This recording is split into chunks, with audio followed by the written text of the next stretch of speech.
Pascal, thank you for invitation to this workshop. When you asked me to speak about molecular communication, I said that I don't work with protocells and their communication on molecular level, but I promise to introduce our running projects and to show some connections to the theme of this workshop. And mainly, I would like to show some biological examples that are, let's say, motivation for our work, and also to show to the other participants of this conference some biological systems that we work with, and you will see why I would like to speak about these cells. Yeah, the theme of this workshop is communication, and of course there is communication in different levels. Human beings can communicate now very well in different ways. There are also different ways how the cells communicate between each other, and the aim is to have some protocells or artificial cells, or we call them liquid robots, that can communicate with each other as well. But the aim of our projects now are to have some kind like hybrid systems where we have artificial systems communicating or affecting the behavior of living systems. But first of all, I would like to show some motivation for our work. What you can see now is the video where we can see the individual dots are individual cells of a microorganism called Dictyostelium discoideum. I worked with this system many years ago during my master, but still it's very fascinating, not only for me, but also for people on YouTube that are watching this video and sometimes showing in this conference. And why it is so fascinating? Because these single cells can communicate via signals of cyclic adenosine monophosphate and transform from single cellular organism into multicellular organism just because of starving. The cells are, let's say, smart enough that they realize that there are no nutrients and they need to send alarm to the others. Let's go and let's do something to survive these conditions. So now you are observing the video where the cells are creating slugs and then fruiting bodies and so on. I will not go into details. Just here is the figure of this life cycle, and also the molecular formula of this signal molecule, a cyclic adenosine monophosphate. But this molecule is produced by cell, and they respond to the signals that they are created by themselves. But we did experiments where we used this signal molecule or its derivatives into the agar, into the supporting layer where we had the cells. And we move to the next one. Yeah, and we have found that the cells completely switched their behavior and collective behavior, and this life cycle was affected because of the presence to the signal molecule. But all the cells, they were in the same environment with the same concentration of CAMP, but still it affected their behavior. I don't want to go into details, just if you are interested, we can discuss it later. What you are observing is spreading of concentration waves of this signal molecule in the layer of cells. But and one more comment why I have it here. Very often people speak about slime mold. And there was one presentation, and there was the mixture of these two slime molds. There is slime mold Physarum foliceparum, you can see it here. And the other one that I have introduced to you now is slime mold Dictyostelium discoideum. They are two different species, but here in this community of artificial life, very often I see that people are confused and they think it's just slime mold. There are two types of slime mold. Be careful if you use it in your simulations and models. You need to specify which one is it. So slime mold Dictyostelium discoideum was the model for us, where when we started to talk about, does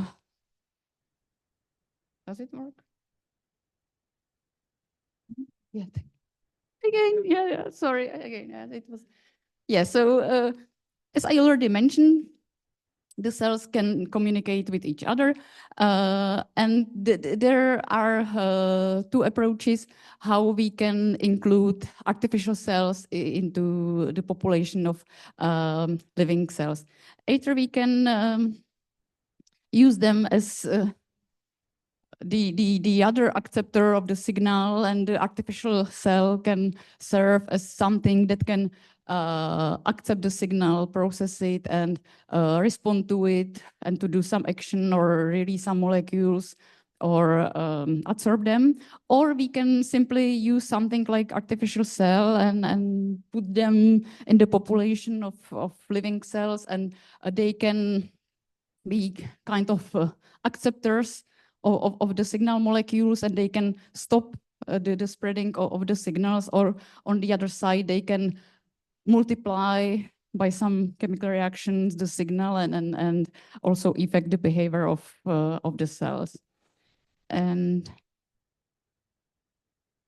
I don't know what is the next slide. So that again here, yeah.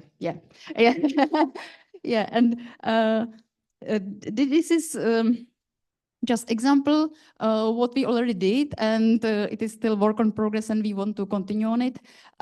It is the example that we have living cells, in this case yeast cells, and we encapsulate them into alginate particles. And in case that we have living yeast cells, in the case you know, you can use them for baking, and we put them into these particles, and they are only in water. Nothing is happening, yeah, for several days or longer. But as soon as we put these particles into nutrients, the cells start to divide and multiply, and at some point there is not enough space for them in this capsule, in this microbeads, and they rupture. And at this moment, not only the cells are released to the environment, but also some other substances which are inside the microcapsule. And in this type of experiment, we had fluorescently liposomes as these model substances that can be released to the environment. And the future plan is to prepare different types of these capsules with the different model molecules, and study how they affect each other, and how the populations can influence each other thanks to this. And I mentioned that we used liposomes, but in principle, they are protocells. Because now here we are in the community of A-lifers, and we speak about artificial life, origins of life. So we use the term protocell because of this. But as soon as you are someone from the chemical engineering department, it's me, and you start to talk about some protocells, everyone is like, what she's talking about?